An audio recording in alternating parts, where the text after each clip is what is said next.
இந்த நிகழ்ச்சியில் வரும் உரையாடல்கள் அனைத்தும் நகைச்சுவைக்காக மட்டுமே யார் மனதையும் புண்படுத்தும் நோக்கத்தில் பதிவு செய்யப்பட்டதல்ல. அதையும் மீறி உங்கள் மனதை புண்பட்டிருந்தால் I am fundamentally basically sorry. Hello மக்களே, எல்லாருக்கும் வணக்கம். அண்ட் இந்த வீடியோல அதை பத்தி பார்க்க போறோம்னா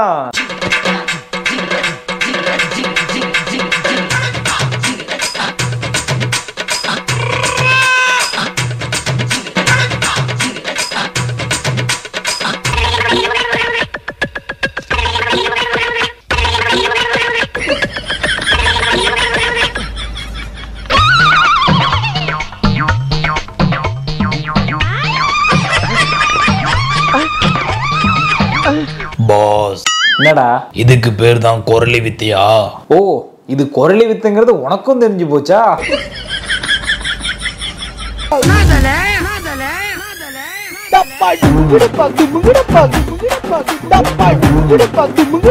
welcome back to fun with PJ.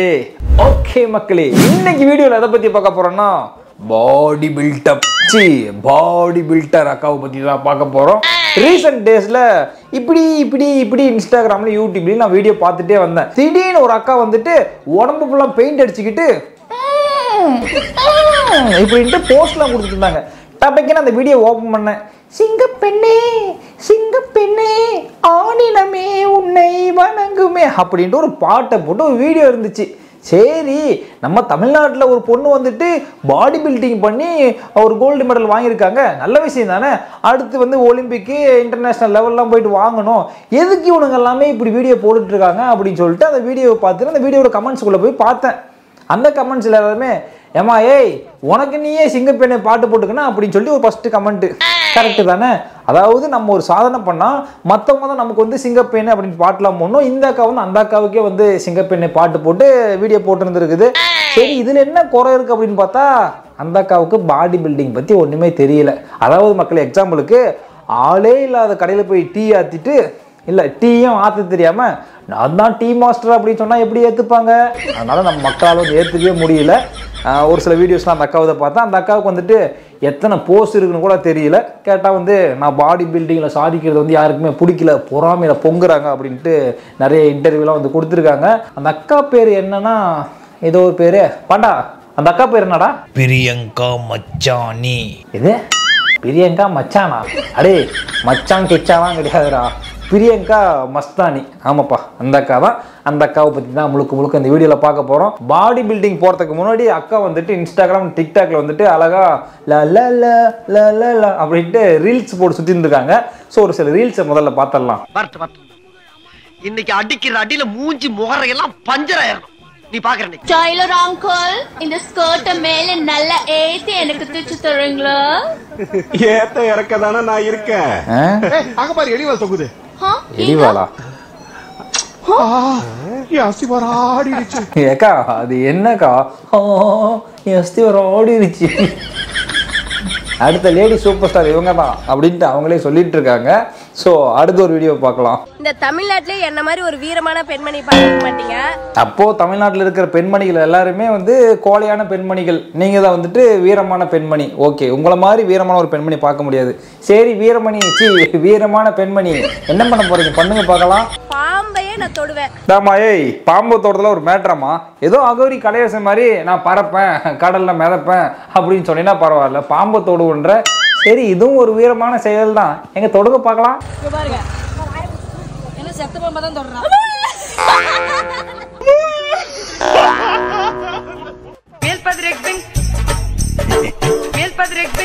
தபாயே, செத்த பாம்பை தொடர்றதுக்கு தான் இவ்வளோ பில்டப் கொடுத்துட்டு போறியா? தமிழ்நாட்டிலே இந்த மாதிரி வீர பெண்மணி யாரும் கிடையாதுன்னு சொல்லிட்டு ஏதாவது சொல்லிட்டு போற. இதுல வேற அப்படின்ட்டு ஒரு சிரிப்பு வேற. என்னமா வாய்ஸ் அது? என்னடி வாய்ஸ் இது?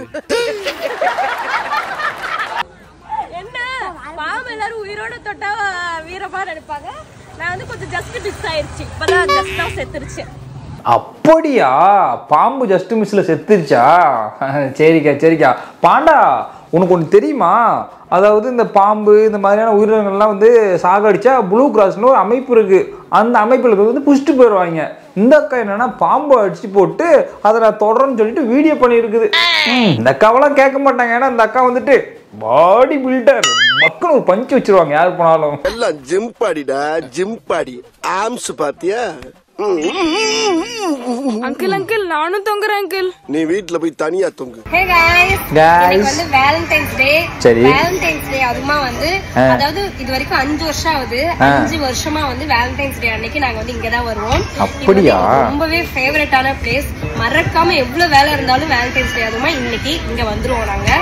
சோ என்னோட ஃபேவரட் பிளேஸ் காமிக்கும் போது வந்து என் ஆளை காமிக்காம இருந்தா ரொம்ப தப்பாயிடும். ஆமா, காமிங்க. அது வேற யாரும் இல்ல, நான் தான். வருஷம் நாங்க தான் இங்க வருவோம். சாமா காமெடி. வெளிய பேசுறீங்க. இந்த அக்கா பாடி பில்டிங் மட்டும் தான் பண்ணுதுன்னு பார்த்தேன், காமெடியும் நல்லா பண்ணுது. ஏக்கோ நல்லா காமெடி பண்றக்கா. அதெல்லாம் சிரிச்சுக்கணும். அதை வந்து ரொம்ப எப்படி சொல்றது, தனியாக உட்காந்து ரொம்ப ஆழ்ந்து சிந்திச்சுட்டு குழப்பிக்கிட்டு இருக்கக்கூடாது. சரிப்பா, நம்ம வந்த வேலையை பார்ப்போம். இப்படிலாம் இன்ஸ்டாகிராம்லையும் டிக்டாக்லையும் யூடியூப்லையும் ரீல்ஸ் போட்டு இருந்த இந்த அக்கா திடீர்னு ஒரு நாள் நான் பாடி பில்டர் ஆகிட்டேன் அப்படின்னு சொல்லிட்டு ஒரு அவதாரம் எடுத்து நின்றாங்க. ஸோ அந்த பாடி பில்டிங்கில் வந்ததுக்கு அப்புறம் தான் வந்து பயங்கரமாக அது சர்ச்சையெல்லாம் கிளம்பிச்சு. இந்த அக்கா வந்துட்டு நாச்சியப்பன் பாத்திர கடையில் எப்படி வடிவேல் போயிட்டு கப்பை வாங்கிட்டு வருவாரோ, இந்த கப்பு எந்த கல்ல வாங்கணும்? ராசியப்பன் பாத்திர கடையில பாண்டி அழுத்தமாடிங்க. அதே மாதிரி ஆளே இல்லாத ஒரு இடத்துல போயிட்டு கலந்துக்கிட்டு இவங்க சிங்கிளா, இவங்க மட்டும் தான் காம்படிஷனுக்கு யாருமே இல்லாமல் சிங்கிளாக கலந்துக்கிட்டு ஒரு அவார்டை வாங்கிட்டு வந்தாங்க. அது வாங்கினதுக்கு அப்புறம் தான் பஞ்சாயத்து ஸ்டார்ட் ஆயிடுச்சு. அந்த அக்கா கொடுக்குற போஸ்ட்லாம் முதல்ல நம்ம பார்த்துடலாம். பரதநாட்டியம் போஸ்ட்லாம் கொடுப்பாங்க, அதெல்லாம் பார்த்துடலாம்.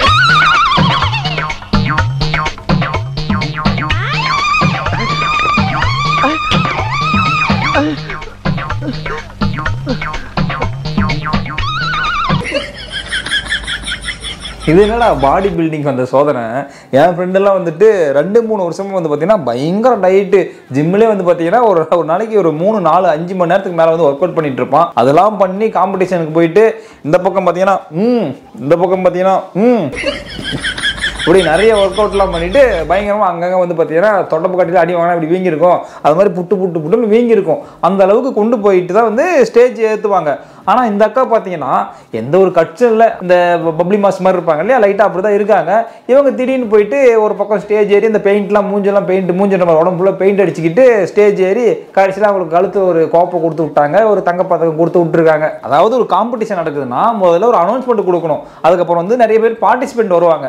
பார்ட்டிசிபெண்ட் வந்ததுக்கப்புறம் பார்த்தீங்கன்னா ஒரு போட்டி நடக்கணும். ஸோ எல்லாருமே ஒரு பக்கம் அவங்க திறமையை காட்டணும், இப்படி அழுத்தி அப்படிலாம் காட்டணும். ஸோ ஃபைனலாக யார் நல்லா பண்ணாங்கன்னா அவங்களுக்கு கப்பை கொடுக்கலாம். அதாவது இந்த காம்படிஷனில் யாருமே கலந்துக்கல. ஒரு சில பேர் என்ன சொல்கிறாங்கன்னா காம்படிஷன் பற்றி ஜென்ஸுக்கு மட்டும் அனௌன்ஸ் பண்ணியிருந்தாங்க, லேடிஸ்க்குலாம் அனௌன்ஸ் பண்ணவே கிடையாது அப்படின்ற மாதிரி ஒரு சில பேர் சொல்லியிருந்தாங்க. இந்த அக்கா வந்து போயிருக்காங்க. இந்த அக்கா போயிட்டு என்ன ஆள் இல்லையா, அப்போ நானும் வரேன் அப்படின்னு சொல்லிட்டு ஸ்டேஜ் ஏறி இவங்க பர்ஃபார்ம் பண்ணியிருக்காங்க. அதாவது இவங்க வந்தாங்க இல்லையா, ஸோ கெஸ்ட்டை கூப்பிட்டு அவங்களுக்கு வந்து ஒரு இந்த மாதிரி அவார்டு என்ன கொடுத்துருக்கலாம், ஒரு கெஸ்ட் பர்ஃபார்மன்ஸ் இல்லை கெஸ்ட் அப்பியரன்ஸ் அப்படின்னு சொல்லிட்டு. ஸோ லேடி பாடி பில்டிங்ல இவங்க வந்து பிரைஸ் வாங்கிட்டாங்க பண்ணனால தான் எல்லாரும் ஏற்றுக்க முடியல. ஸோ ஒரு சில இன்டர்வியூல வந்துட்டு அக்கா வந்துட்டு பயங்கரமாக ஃபன் பண்ணியிருக்காங்க. சரி வாங்க டைரெக்டாக அவங்க கிட்டே நம்ம கேள்வியை கேட்டலாம். முதல் கேள்வி என்ன கேட்கலாம், முதல்ல சிங்கிளா கமிட்டடான்னு கேட்போம். ஏகோ நீங்க சிங்கிளா இல்ல கமிட்டடா? சிங்கிள் தான், பியூர் சிங்கிள். இந்த காலத்துல யாரு கமிட் ஆன உடனே நான் கமிட் அப்படின்னு சொல்றாங்க. கடைசி வரைக்கும் நான் சிங்கிள்ன்ட்டு கல்யாணத்துக்கு அப்புறம் தான் ஐ எம் கமிட்டட் அப்படின்னு சொல்றாங்க. சரி அந்த கதைலாம் இருக்கட்டும். சரி நீங்க இன்ஸ்டாகிராம்ல வந்துட்டு பயங்கரமான ஓரளவுக்கு இருந்து ரீல்ஸ்லாம் வந்து போட்டுட்டு இருந்தீங்க. அது மூலியமா சினிமா வாய்ப்புகள்லாம் வந்திருக்குமே, அப்படி படம் நடிச்சு அப்படி ஹீரோயினா போயிருக்கலாம்ல, ஏன் இந்த பக்கம் பாடி பில்டிங்ல வந்தீங்க? சரி சினிமாக்குள்ள வாய்ப்பு வந்துச்சா இல்லையா? நிறையவே வந்திருக்கு. பட் வந்து எல்லாம் கொஞ்சம் உப்மா கம்பெனியா வரதுனால யோசிச்சுட்டு இருக்கேன். சரி போனா ஒரு நல்ல கம்பெனில ஒரு நல்ல மூவி ரோலுக்கு போகணுங்கிறதுக்காக வெயிட் பண்ணிட்டு இருக்கேன். அமெரிக்காவில மைக்கேல் ஜாக்சன் கூப்பிட்டாகோ, ஜப்பான்ல ஜாக்கி சான் கூப்பிட்டாகோ, என்னடி கலர் ரீலா விடுற? அதாவது அக்கா நடிச்ச வந்துட்டு பெரிய பெரிய பேனர்ல தான் நடிப்பாங்களாம். இப்போ ரெட் ஜெயிண்ட், சன் பிக்சர்ஸ், அப்புறம் லைக்கா ப்ரொடக்ஷன்ஸ், இந்த மாதிரி பெரிய படங்கள்ல தளபதி இந்த மாதிரியான ஹீரோ கூட தான் நடிப்பாங்களாம். அதாவது உப்மா கம்பெனிலாம் நடிக்க மாட்டாங்களாம். அதாவது இவங்களுக்கு ஒரிஜினல் கம்பெனி எது, உப்மா கம்பெனி எதுலாம் வேற தெரியுது பார்த்துக்கோங்களேன். நிறைய பேர் வந்து நடிக்க வாய்ப்பு கிடைச்சா போதும். நான்லாம் பார்த்தீங்கன்னா சின்ன கம்பெனியோ பெரிய கம்பெனியோ ஒரு வாய்ப்பு கிடைச்சா போதும் அப்படிதான் நாங்களாம் ஏங்கிட்டு இருக்கோம். ஆனால் இவங்களுக்கு உப்மா கம்பெனியை தான் கூப்பிடுறாங்க. அதாவது இந்த அக்காவுடைய ஆள் மனசுல யாரா போயிட்டு நீங்க பெரிய ஹீரோயின், நீங்க தான் அடுத்து நயன்தாரா அப்படின்னு சொல்லி நம்ப வச்சிருக்காங்க. சரி அந்த கதை நமக்கு எதுக்கு? சரிக்கா இப்படி டிக்டாக் ரீல்ஸ் பண்ணிட்டு இருந்த நீங்க எதுக்கு பாடி பில்டிங்குள்ளே போனீங்க? ஒய் இல்லை ஆக்சுவலி இது வந்து ஒரு 1 இயரோட ப்ராசஸ் தான். பட் வந்து நான் வெளியில் வந்து காமிச்சிக்கல. ஏன்னா வந்து இந்த ஃபீல்டுக்கும் பொண்ணுங்களுக்கும் சம்மந்தமே இல்லைங்கிற மாதிரி தான் நம்ம சமுதாயத்தில் டாக் இருக்கு. நாங்க சொல்கிறேன், நீ சொல்கிற மாதிரிலாம் அப்படி எதுவுமே இல்லையே. பாடி பில்டிங் லைன்லேயும் வந்து நிறைய பெண்கள் இருக்காங்க. நிறைய பேர் வந்துட்டு மிஸ் இந்தியா, அப்புறம் வந்து மிஸ் தமிழ்நாடு, இந்த மாதிரி நிறைய அவார்ட்லாம் வாங்கியிருக்காங்க. நிறைய பெண்கள் வந்து இந்த மாதிரிலாம் பாடி பில்டிங் இருந்திருக்காங்களே. நீங்கள் தான் ஃபஸ்ட்டு முளைச்சி வந்த மாதிரில பேசிட்டு இருக்கீங்க. சரி சரி, மேலே சொல்லுங்க. ஸோ நான் இப்போவே முன்னாடியே வந்து இந்த ஃபீல்டுக்குள்ளே போகிறேன் அப்படின்னாவே கண்டிப்பாக நிறைய எதிர்ப்புகள் தடைகள் வரும். ஸோ வந்து அந்த இடத்துல போயிட்டு நம்ம ஜெயிச்சுட்டு தான் எல்லாருக்கும் சொல்லணுங்கிறதுக்காக அது ஒரு ரகசியமாகவே வச்சுருந்தேன். சொல்ல வேண்டிய நேரம் வந்த பிறகு தான் எல்லாருக்கும் சொன்னேன். பாஸ், ஒரு பிஞ்ச செருப்பு எடுத்து நீங்களே அடிச்சுக்கோங்க. அடே கரடி மூக்கா, மூக்கில் மிளகா பொடி போட்டுருவேன், மூடின்னு உட்காரு. ஏற்கனவே இந்த அக்கா வந்துட்டு வெறுப்பேற்றிட்டு இருக்குது. சரிக்கா, நீ சொல்கிற மாதிரிலாம் கிடையாது. ஜிம்மு அப்புறம் அந்த பாடி பில்டிங் சைடில் வந்து நிறைய பெண்கள் வந்துட்டு தானே இருக்காங்க. இல்லை, நீங்கள் ஜிம்முக்கு வர பொண்ணுங்களை பற்றி தான் பேசுகிறீங்க. அந்த ஸ்டேஜில் வந்து பாடி பில்டராக இந்த ஃபீல்டுக்கு வர பொண்ணுங்க வந்து ரொம்ப ரொம்ப கம்மி. ஓப்பனாக சொல்லணும்னா தமிழ்நாட்டிலே மொத்தம் 8 பொண்ணுங்க தான் என்னோட சேர்த்து. ஸோ கடந்த 50 வருஷமாகவே இந்த ஃபீல்டுக்குள்ளே பொண்ணுங்க வரத்துக்கு தயங்குறாங்க. 50 வருஷமா பொண்ணுங்க இந்த ஃபீல்டுக்கு வரத்துக்கு தயங்குறாங்க அப்படின்னா இந்த அக்காவுக்கு ஒரு 50 வயசுக்கு மேலே தான் இருக்கும். ஏன்னா 50 வருஷமா இவங்களே பார்த்துருக்காங்க, யாருமே வரல. நம்ம இறங்கிட வேண்டியதான் காலத்தில் அப்படின்னு சொல்லி இறங்கியிருக்காங்க. அக்கா, பாடி பில்டிங் லைன்ன்றது வந்து உடம்பை வருத்திக்கணும். உடம்பை வருத்தி வந்து பார்த்தீங்கன்னா நிறைய எக்ஸசைஸ் பண்ணணும். ஸோ இப்போ இருக்கிற பெண்களில் வந்து ஹெல்த் நல்லா இருந்தால் போதும், ஒரு ஜிம்முக்கு போயிட்டு உடம்பு வந்து ஹெல்த்தியாக வச்சுக்கிட்டா போதும், அப்படிதான் இருக்காங்க. அதையும் தாண்டி ஒரு சில பேர் இன்ட்ரெஸ்ட் இருக்கவங்க அதில் இறங்கி செய்கிறாங்க. இப்போ ஆண்களும் நிறைய பேர் இருக்காங்க. எல்லாருமே போயிட்டு இப்படி தூக்கி தூக்கி வந்து பயங்கரமாக ஆம்ஸ் வச்சு எல்லாருமே போயிட்டு அப்படின்லாம் வந்து யாரும் போஸ்ட் கொடுக்குறது இல்லையே. அதுக்குன்னு பர்டிகுலராக இன்ட்ரெஸ்ட் இருக்கவங்க தான் போயிட்டு அந்த லைனில் போகிறாங்க.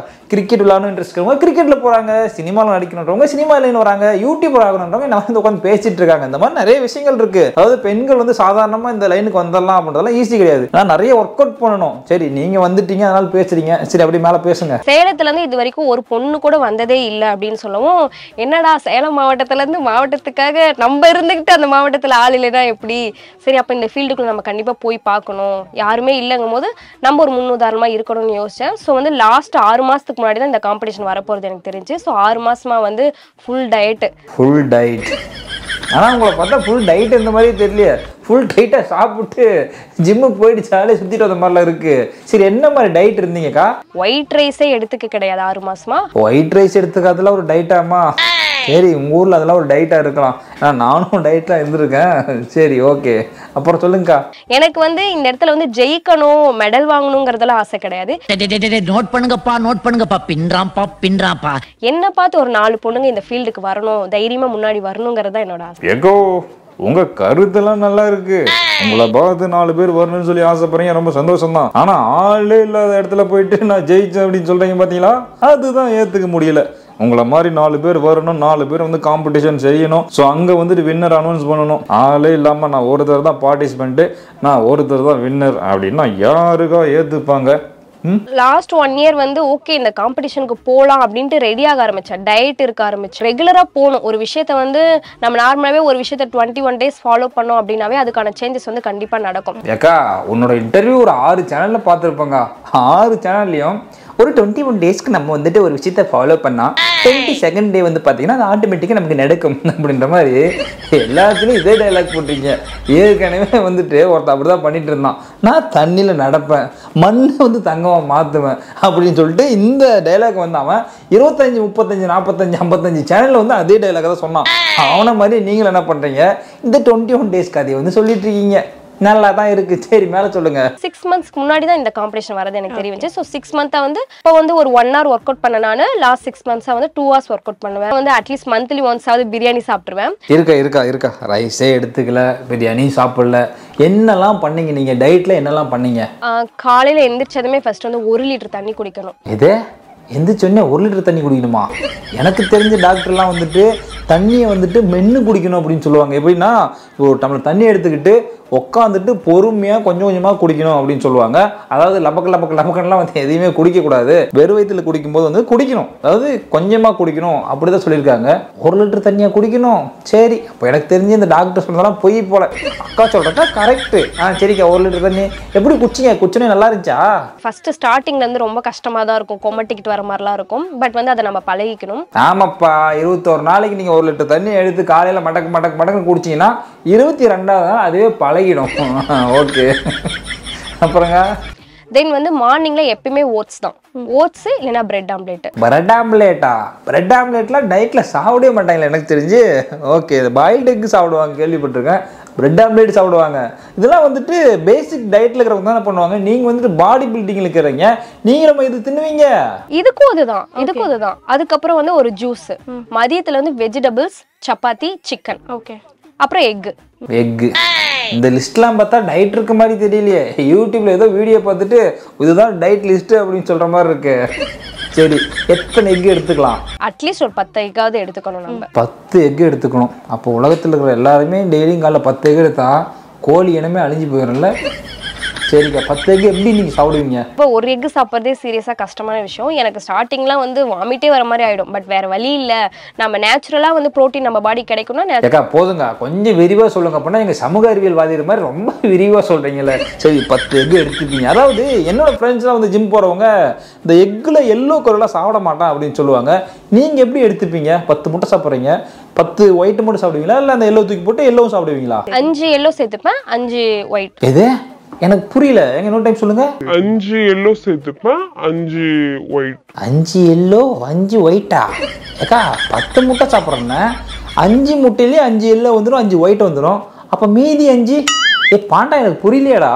அந்த 5 தான் பாஸ், இந்த 5. எது அந்த 5 தான் இந்த 5ஆ?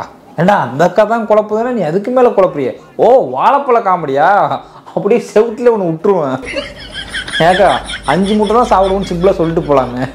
So இதுல வந்து 7 கம்பல்சரி போசஸ் இருக்கும் பாடி பில்டர்ல. அது வந்து கீழ இருந்துட்டு ஜட்ஜஸ் வந்து ஒவ்வொரு போசஸா சொல்லுவாங்க, நம்ம மேல இருந்துட்டு நம்ம கரெக்ட்டா அந்த போசஸ் பண்ணனும். 7 போசஸ். பட் வந்து இந்த மாடல் பிசிக்ல வந்து 4 போசஸ் தான் இருக்கு. ஆமாக்கா, கேட்கணும்னு நினைச்சேன். நீங்க அந்த ஸ்டேஜில் வந்துட்டு இப்படி மான்கராத்தே இல்ல இப்படி ஒரு பரதநாட்டிய போஸ் கொடுத்தீங்கல்ல, இது என்னக்கா போஸ்? பசங்க இப்படி பண்ணுவாங்க, பொண்ணுங்களும் இப்படி பண்ணலாம். பட் வந்து இது பொண்ணுங்களுக்கான ஒரு தனியான போஸ் தான், இது பைசெப்ஸ் தான் இது. அதுவே நிறைய பேருக்கு தெரியாம இது என்னங்க பரதநாட்டியம் போஸான்னு கேக்குறாங்க. அதாவது 7 கிரகமும் உச்சம் பெற்ற ஒருவர் இப்படியும் போஸ் கொடுக்கலாம், இப்படியும் போஸ் கொடுக்கலாம். சரிக்கா, 4 போஸ் இருக்குன்னு இல்லையா? அந்த 4 போஸ் சொல்லுங்க பார்க்கலாம். பைசெப்ஸ் இருக்கு, பைசெப்ஸ் சாரி பைசெப்ஸ். அடுத்து விங்ஸ் இருக்கு. விங்ஸ் எப்படிக்கா பண்ணுவீங்க? இப்படியா? ராஜா பகத் மாதிரி இருக்குதா?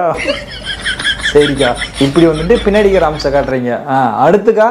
அதுக்கப்புறம் என்ன சொல்றது, டக்குன்னு வரலையா? 4 போஸ்ட் தான் இருக்குன்னீங்க, 4ல 2 பண்ணிட்டீங்க, 3வது நீங்க இதெல்லாம் கேட்பீங்க, நான் ப்ரிப்பேர் ஆகி வரல. முதல்ல சொல்லியிருந்தா அக்கா வந்துட்டு என்ன போஸ் 4 போஸ் ஓகே, ஒன்று இப்படி ஒன்று இப்படி அப்படின்ட்டு முதல்ல பார்த்துட்டு இருப்பாங்க. திடீர்னு கேள்வி கேட்டதால் வந்து தடுமாறுறாங்க. ஏக்கா ஒன்று பைசெப்ஸ் நீங்க இப்படி, அடுத்து வந்து இப்படி ஒன்று சொன்னீங்க, 3வது சொல்லுங்கக்கா யோசிச்சு.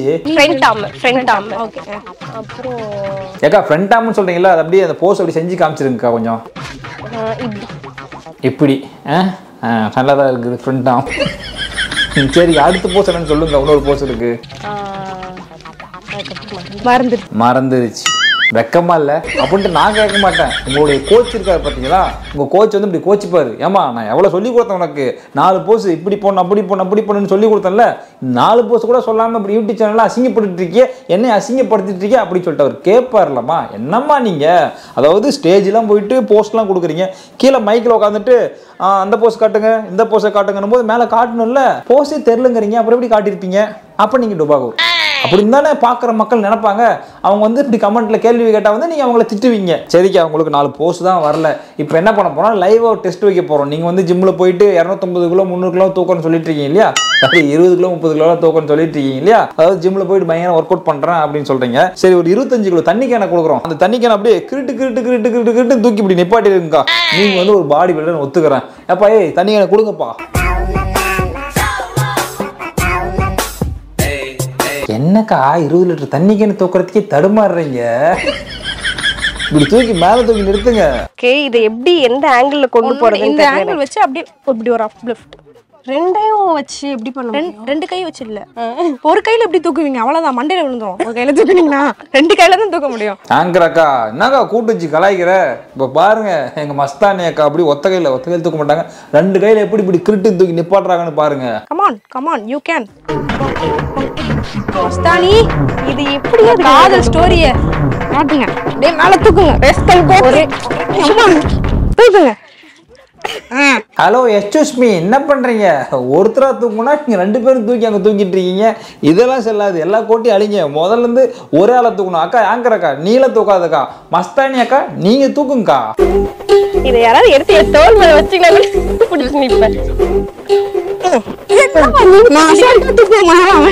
வீட்டுல நான் தண்ணி கேன் போடுவேன். அசிங்கப்பட்டான் ஆட்டோக்காரன் அப்படின்ற டைலாக் மாதிரி அசிங்கப்பட்டாங்க மஸ்தானி. ஏக்கா ஏக்கா நான் ஆங்கர் அக்கா வந்து அசால்ட்டா தூக்கி தோல் மேல வைக்குது. நீங்க வந்துட்டு போயிட்டு இப்படிலாம் போஸ்ட் கொடுத்தீங்க, அந்த கேனை தூக்க முடியல. சரி ஓகேக்கா, நீங்க வந்து இப்படி பாடி பில்டிங் லைன்ல போனீங்க, இந்த இப்படி போஸ்ட்ல கொஞ்சம் வீடியோ போட்டீங்கல்ல, அந்த வீடியோக்கள் வந்து பாத்தீங்கன்னா நிறைய கமெண்ட்ஸ் வந்து அதை பாத்தீங்களா?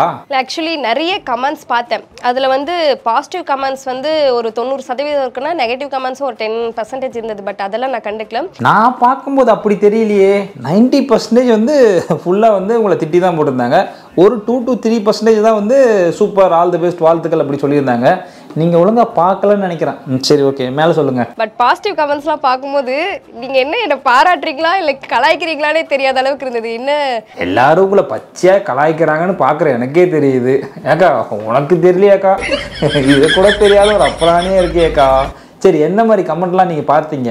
இப்ப ஒரு கமெண்ட் கூட பார்த்தேன், பிரியங்கா மஸ்தானி பொண்ணுன்னு நினைச்சிங்களாடா, புயல்டா அப்படிங்கிற மாதிரி கமெண்ட் பார்த்தேன். எந்த பைத்தியக்காரன் இந்த கமெண்ட் பண்ணான்னு தெரியலையே. ஏண்டா உங்களுக்குலாம் மனசாச்சே இல்லையா? புயல் வயலுன்னுட்டு அது வேற பெருமையா வேற சொல்லி சிரிக்குது. ஏக்கா அவன் உன்னை கலாய்ச்சிருக்கான். எனக்கு நிறைய சப்போர்ட் தான் கிடைச்சிருக்கு. என்னை வந்து என்கரேஜ் தான் பண்றாங்க. ஸோ வந்து எனக்கு வந்து இந்த ஃபீல்ட்ல இன்னும் போறதுக்கான இன்ட்ரெஸ்ட்டை வந்து கொடுக்குற மாதிரி இருக்கு. அவங்க கொடுக்குற மோட்டிவேஷன் எல்லாமே. பாசிட்டிவ் கமெண்ட்டுக்கு அப்படின்னு சொல்லிட்டு அழகா சிரிச்சு ஒரு ரியாக்ஷன் கொடுத்தீங்க. அடுத்து பார்த்தீங்கன்னா உங்களுக்கு 99% நெகட்டிவ் கமெண்ட் தான் வந்தது. அந்த நெகட்டிவ் கமெண்ட்டுக்கு என்ன சொல்ல போறீங்க? எல்லாருமே வந்து ஃபேவரா இருந்துட்டா வந்து லைஃபே உண்மையாவே இன்ட்ரெஸ்ட் இல்லாம போயிடும், சப்பையா போயிடும். தளபதி டைலாக்கே காப்பி அடிச்சு சொல்றீங்க, அப்படிதானே நண்பா? எல்லாருக்குமே நம்மளை பிடிச்சி போச்சுன்னா லைஃப் வந்து சுவாரஸ்யமே இல்லாமல் மொக்கையாக போயிடும், சப்பையாக போயிடும்.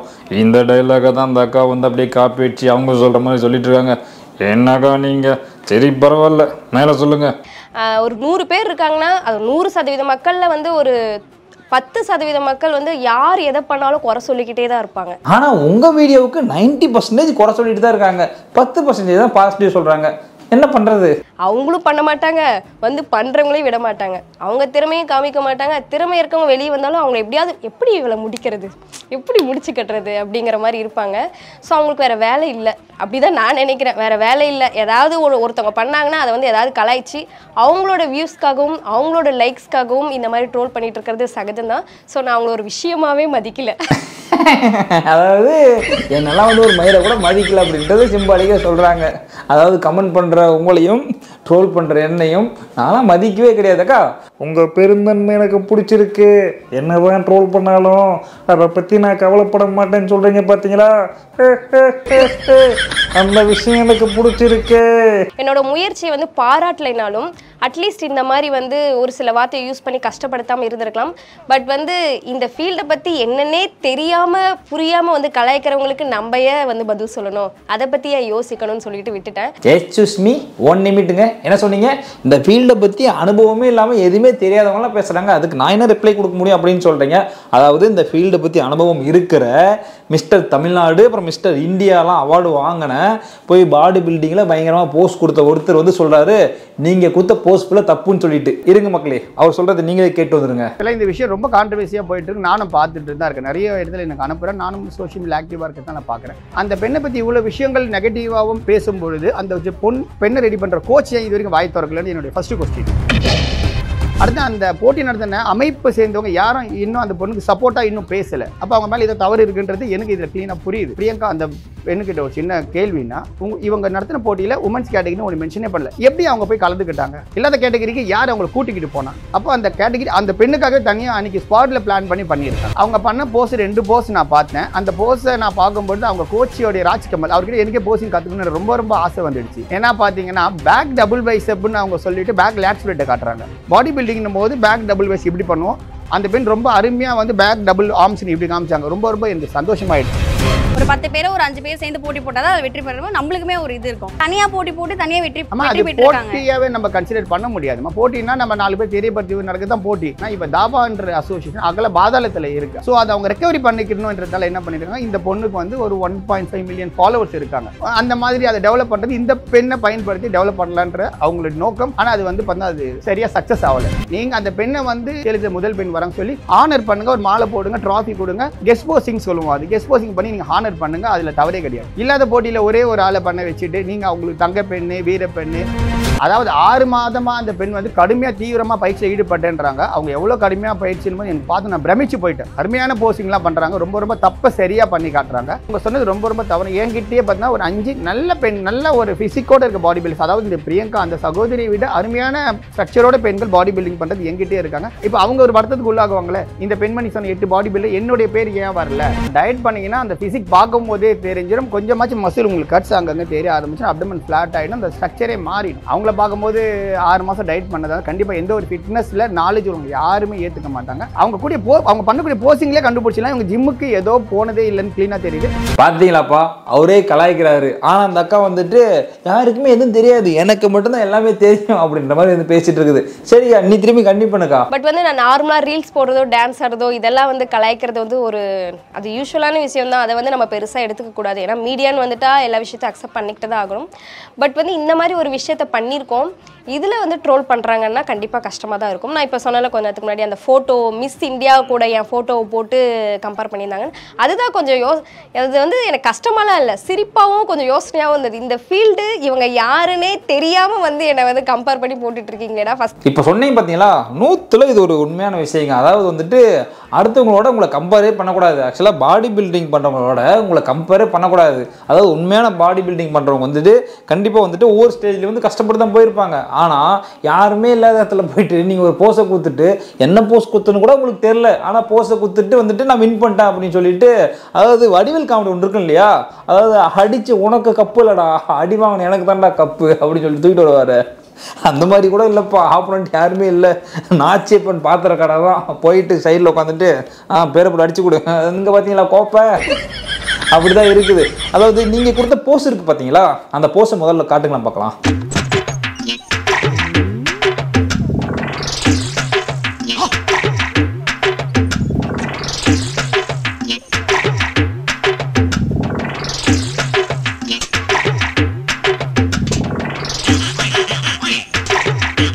இதுதான் இந்த அக்கா கொடுத்த போஸ். ஆனால் இந்த போஸே வந்து மறந்துட்டேன்னு சொல்கிறாங்க. இருந்தாலுமே இந்த அக்காவுக்கு வந்து நிறைய பேர் வந்து கமெண்ட்டில் சிங்க பெண்ணே தங்க பெண்ணே அந்த பெண்ணே இந்த பெண்ணு கமெண்ட் போட்டவங்களும் இருந்தாங்க. அடே ஒருத்தங்க நல்லா பண்ணுறாங்க அப்படின்னா கண்டிப்பாக சப்போர்ட் பண்ணணும். ஒரு பொண்ணு வந்து சமுதாயத்தில் முன்னேறி வருதுன்னா சப்போர்ட் பண்ணணும். அது வந்துட்டு சும்மா டுபாகூர் வேலை பார்த்துட்டு இருந்தாலும் அதுக்கெல்லாம் சப்போர்ட் பண்ணிட்டு இருக்கக்கூடாது. நம்ம வந்து சிங்சாங் தட்டிட்டு இருக்கக்கூடாது. உண்மையாக ஒருத்தவங்க உழைச்சி வராங்களா கண்டிப்பாக சப்போர்ட் பண்ணணும். நான் சப்போர்ட் பண்ணுவேன். ஆக்சுவலாக வந்துட்டு ஸோ இவங்க கொடுத்த போஸ் இதுதான். இதுவே வந்து ஒரு உண்மையான பாடி பில்டர் ஒரு அக்கா வந்து போஸ் கொடுக்குறாங்க. அந்த போஸை பாருங்கள் முதல்ல.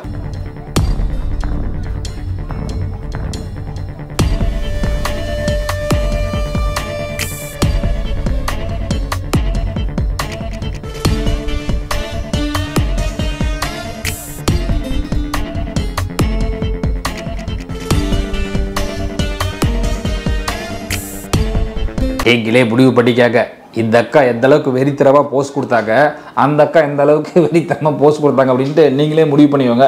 அதாவது பேசிக்காக இந்த அக்கா வந்துட்டு முஸ்லீம், அதை தாண்டி இருந்தாலுமே ஸோ சாதிக்கணும் அப்படின்னு சொல்லி பிடிச்ச விஷயத்தை யார் சொல்லி நிறுத்தக்கூடாது அப்படின்ட்டு எந்த அளவுக்கு அவங்க உழைச்சிருக்காங்கன்னு பார்த்துக்கோங்க. அவங்க உடம்பை பார்க்கும்போதே உங்களுக்கு தெரியும் அவங்க எந்த அளவுக்கு உழைச்சிருக்காங்கன்ட்டு. ஆனால் இந்த அக்கா வந்துட்டு இப்படி பரதநாட்டிய போஸ்ட் கொடுத்துட்டு ஸோ இவங்க வந்துட்டு எல்லா சேனல்லையும் வந்துட்டு நான் பண்ணத்தான் கரெக்டு, என்னை பற்றி பேசுறதுக்கு அவனுக்கு தகுதி கிடையாது அப்படிலாம் வந்து சொல்லிட்டு இருக்காங்க. சரி ஓகே மக்களே, உண்மையான திறமை இருக்கிற இடத்துல வந்து பார்த்தீங்கன்னா கண்டிப்பாக நம்ம சப்போர்ட் தான் பண்ணணும். ஸோ இந்த வீடியோ பண்ணக்கூடாதுன்னு தான் இருந்தேன். ஏன் பண்ண அப்படின்னா, ஒரு வீடியோ பார்த்தேன், இன்னொரு வீடியோவும் பார்த்தேன். இவங்களோடதுல என்ன பண்ணியிருப்பாங்க, இவங்களை பற்றி ட்ரோல் பண்ணியோ பேசியோ போட்டிருப்பாங்க இல்லையா, அவங்களுக்கு ஃபோன் பண்ணி என் வீடியோவை ரிமூவ் பண்ணல, நான் உங்களுக்கு போலீஸில் கம்ப்ளைண்ட் கொடுத்துருவேன், இன்னும் 1/2 மணி நேரத்தில் உங்களை நான் போலீஸ் ஸ்டேஷனில் நிறுத்திடுவேன் அப்படின்னு சொல்லிட்டு இந்த அக்காவும் அவங்களுடைய மாஸ்டர் வந்து மிரட்டியிருப்பாங்க. டெலீட் பண்ண முடியுமா, நான் கம்ப்ளைண்ட் கொடுக்கவா பண்ணுவா. ஏங்க நீங்க எவ்வளவு மிரட்டி கேட்டாலும் பண்ண முடியாது. நான் தான் சொல்லிட்டேன் இல்லங்க, நான் சில்லா தானே பேசிட்டு இருக்கேன். நான் பாத்துக்கிறேன், நீ போனை வை, நான் பாத்துக்கிறேன். நீங்க அந்த வீடியோவே டெலீட் பண்ணலைன்னா நான் வந்து கம்ப்ளைண்ட் ரைட் பண்ணுவேன். இன்னும் ஒரு 1 hourல என்ன பத்தி அவதூறா பேசியிருக்காங்க அப்படின்னு மானபங்க வழக்கு உங்க சேனல்னால நான் போடுவேன். நீங்க என் தம்ப்நெயில டெலீட் பண்ணல, என் வீடியோ டெலீட் பண்ணலைன்னா இன்னும் 1 hourல நீங்க போலீஸ் ஸ்டேஷன்ல தான் இருப்பீங்க. அக்கா கண்டிப்பா உங்களுடைய வளர்ச்சி எனக்கு பிடிச்சிருக்கு. நீங்க டிக்டாக்லாம் பண்ணிருக்கீங்க இல்லையா, அதெல்லாம் ஓரளவுக்கு ஓகே. பட் வந்து இந்த லைனில் வந்திருக்கீங்க பார்த்தீங்களா, ஸோ இதில் வந்து உண்மையாக முயற்சியை போடுங்க. அதாவது ஃபோன் பண்ணி நான் ஒன்று அது பண்ணுறேன் இது பண்ணணும்னு மிரட்டாமல், ஸோ இப்படி பேசுகிறாங்க பார்த்தீங்களா, அவங்க வாயெல்லாம் மூடுற அளவுக்கு என்ன பண்ணணும், ஹெவியாக ஒர்க் அவுட் பண்ணுங்கள். ஒர்க் அவுட் பண்ணிவிட்டு பயங்கரமாக அடுத்த ஸ்டேஜில் வந்துட்டு பயங்கரமாக போஸ்ட்லாம் கொடுத்து ஸோ மெடல்லாம் வாங்கிட்டு அப்போ வந்து இப்படி பேசுகிறாங்க பார்த்தியா என்ன மாதிரி ஆளுங்க, அவங்க எல்லாத்தையும் வாயை மூடுங்க. அதை விட்டுட்டு ஃபோன் பண்ணி அது பண்ணுறோம் இது பண்ணுறோம்லாம் மிரட்டாதீங்க. ஒன்லி பாடி லாங்குவேஜ் தான்ப்பா, உள்ள ஒண்ணு கிடையாதுப்பா. நீ நினைக்கிற அளவுக்கு நான் ஒன்றும் பெரிய ஃபைட்டர் கிடையாதுப்பா, ஒன்லி பில்டப்புப்பா. சரி ஓகே மக்களே, இந்த வீடியோ வந்துட்டு எல்லாருக்குமே பிடிச்சிருக்குன்னு நினைக்கிறேன். ஸோ நிறைய பெண்கள் வந்து நம்ம நாட்டில் திறமையாக இருக்காங்க. கண்டிப்பாக திறமை இருக்கிறவங்கலாம் கொஞ்சம் கொஞ்சமாக வெளியே கொண்டு வரணும். அதை தாண்டி வந்துட்டு ஒரு போட்டி வச்சு அந்த போட்டியில் வந்துட்டு ஆப்போனண்ட்டில் ஒரு ஆள் இருக்கணும். இப்போ நம்ம ஒரு மேட்ச் நடக்குது அப்படின்னா, கிரிக்கெட் நடக்குது அப்படின்னா அந்த பக்கம் 11 பேர் இந்த பக்கம் 11 பேர். ஒரு வாலிபால் மேட்ச் நடக்குது அப்படின்னா அந்த பக்கம் 6 பேர் இந்த பக்கம் 6 பேர். ஒரு கபடி நடக்குதுன்னா இந்த பக்கம் 7 பேர் இந்த பக்கம் 7 பேர். இப்படிலாம் மோதினா தான் அது போட்டி. தனியாக ஒருத்தன் போயிட்டு ஆள் இல்லையா அது கப்பு கொடுங்கணும் அப்படி தூக்கிட்டு அதெல்லாம் போட்டி கிடையாது. ஸோ இவங்களே என்ன பண்ணியிருக்கணும், காம்படிஷனுக்கு ஆள் இல்லையா நான் வந்து ஒரு கெஸ்ட் பர்ஃபார்மன்ஸ் பண்ணுறேன் அப்படின்னு சொல்லிட்டு ஒரு அவார்டை வாங்கிட்டு வந்தாங்க அப்படின்னா ஸோ கண்டிப்பாக இவங்க தான் சிங்கப்பெண்ணு. அதை விட்டுட்டு போயிட்டு போஸ்ட் கொடுக்க தெரியாமல் ஏதோ ஒரு போஸ்ட்டை கொடுத்து நான் தான் காப்பியை வின் பண்ண அப்படின்னு சொல்லிட்டு அவங்களே பெருமை பீத்திட்டு இருக்காங்க. ஓகே மக்களே, இந்த வீடியோ உங்க எல்லாருக்குமே பிடிச்சிருக்குன்னு நினைக்கிறேன். பிடிச்சாலும் பிடிக்கலாலுமே அந்த அக்காவுக்காக ஒரு லைக் கொடுத்துருங்க, எனக்காக ஒரு கமெண்ட் கொடுத்துருங்க, அண்டு வீடியோ வந்து பாண்டாவுக்காக உங்கள் ஃப்ரெண்ட்ஸ் அண்ட் ஃபேமிலிக்கு ஷேர் பண்ணுறேங்க. எப்படி? சரி ஓகே மக்களே, இதே ஒரு வீடியோ வந்து உங்களை சந்திக்கும் வரை உங்களிடம் விடைபெறுவது it's me VJ. Bye. Dapat